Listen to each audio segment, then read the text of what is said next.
Hydro கார்பன்கள் என்பவை oxygen உதவியோடு எரிந்து ஏராளமான சக்தியை உமிழும் எரிபொருள். ஹைட்ரோ கார்பன்களை எரிக்கும் போது வெளியாகும் வெப்பத்தை பயன்படுத்திதான் நாம் அன்றாடம் பயன்படுத்தும் எந்திரங்கள், மோட்டார்கள், மின் நிலையங்கள் இயங்குகிறது. பெட்ரோலியம், நிலக்கரி, எரிவாயு, மண்ணெண்ணெய், சமையல் எரிவாயு போன்றவற்றை மொத்தமாக ஹைட்ரோ கார்பன்கள் என்றழைக்கிறோம். மத்திய அரசின் ஹைட்ரோ கார்பன் திட்டம் நாடெங்கும் சிறு சிறு அளவுகளில் ஹைட்ரோ கார்பன்கள் புதைந்திருக்கும் நிலப்பரப்புகளை அரசு கண்டுபிடித்திருக்கிறது.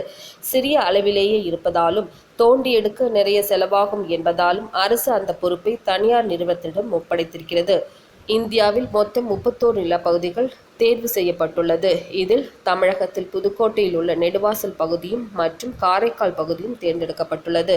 அதேபோல் இந்தியாவில் மற்ற மாநிலங்களான அசாம் மாநிலத்தில் 11 இடங்களும், ஆந்திர மாநிலத்தில் 4 இடங்களும், ராஜஸ்தானில் 2 இடங்களும், மகாராஷ்டிரா மாநிலத்தில் 4 இடங்களிலும் மற்றும் குஜராத் மாநிலத்தில் 5 இடங்கள் என இதற்கான இடங்கள் தேர்ந்தெடுக்கப்பட்டுள்ளன.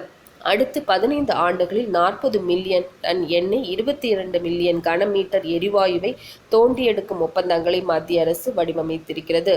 புதுக்கோட்டையில் உள்ள நெடுவாசல் பகுதியில் அமைந்துள்ள ஒரு ஹைட்ரோ கார்பன் வயலை கர்நாடகாவை சேர்ந்த தனியார் நிறுவனம் ஜெம் லேபரேட்டரிக்கு மத்திய அரசு ஏலத்தில் விட்டிருக்கிறது.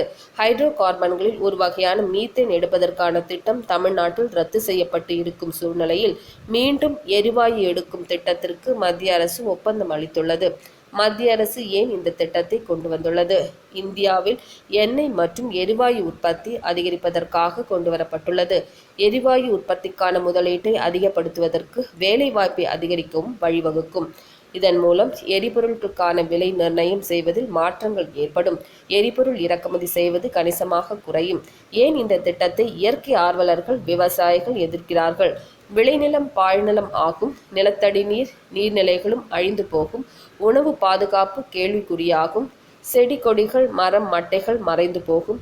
கால்நடைகள் பாதிப்புக்குள்ளாகும்.